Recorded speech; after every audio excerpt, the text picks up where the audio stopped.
BNP নেতা ইশরাক হোসেনকে মেয়রের দায়িত্ব বুঝিয়ে দেওয়ার দাবিতে টানা তৃতীয় দিনের মতো বিক্ষোভ কর্মসূচি পালন করেছেন তার সমর্থকেরা।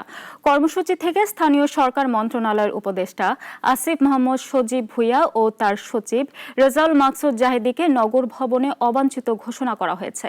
রোববারও তাদের বিক্ষোভ কর্মসূচি চলমান থাকবে। সকাল থেকে খণ্ড খণ্ড মিছিল জড়ো হয় নগর ভবনের সামনে। আদালতের রায়ে মেয়র হিসেবে ইশরাক হোসেনকে পদে বসানোর দাবিতে টানা তৃতীয় দিনের মতো অবস্থান নেন সমর্থকরা।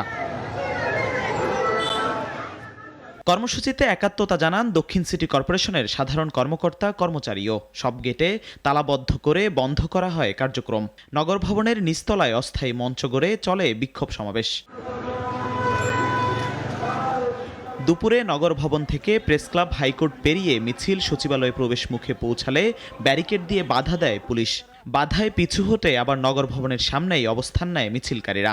এ সময় স্থানীয় সরকার মন্ত্রণালয়ের উপদেষ্টা আসিফ মাহমুদ সজীব ভুঁইয়া ও তার সচিব রেজাউল মাকসুদ জাহিদীকে নগর ভবনে অবাঞ্ছিত ঘোষণা করা হয়। আমরা জনতাকে সাক্ষী নিয়ে যে কোনো মূল্যে এই ফ্যাসিবাদী ব্যবস্থাকে বিলুপ্ত করে জনতার মেয়র ইশরাককে শপথ গ্রহণে সরকারকে বাধ্য করব। এর জন্য যে ধরনের কর্মসূচি দেওয়া দরকার আগামী দিনে আমরা ইশরাককে মেয়র হিসেবে শপথ নেওয়ার জন্য সকল ধরনের কর্মসূচি নিয়ে মাঠে থাকবো। তাই রায় তো আমরা মনে করি সরকারিভাবে যেটা আইনভাবে যেটা আমরা পাওয়ার যোগ্য সেটা আমরা পাচ্ছি না। এই সরকার আমাদের সাথে জুজবস্তি করতেছে, তা আমরা ইনশাল্লাহ এটা আমরা আদায় করে ছাড়বো। আন্দোলনকারীরা বলছেন দাবি আদায় না হওয়া পর্যন্ত কর্মসূচি চালিয়ে যাবেন তারা। জিহাদুল ইসলাম, নাগরিক, ঢাকা। ওয়ালটন আবারও মিলিনিয়ার অফারে ওয়ালটন ফ্রিজ কিনে আপনিও হয়ে যেতে পারেন মিলিয়নিয়ার।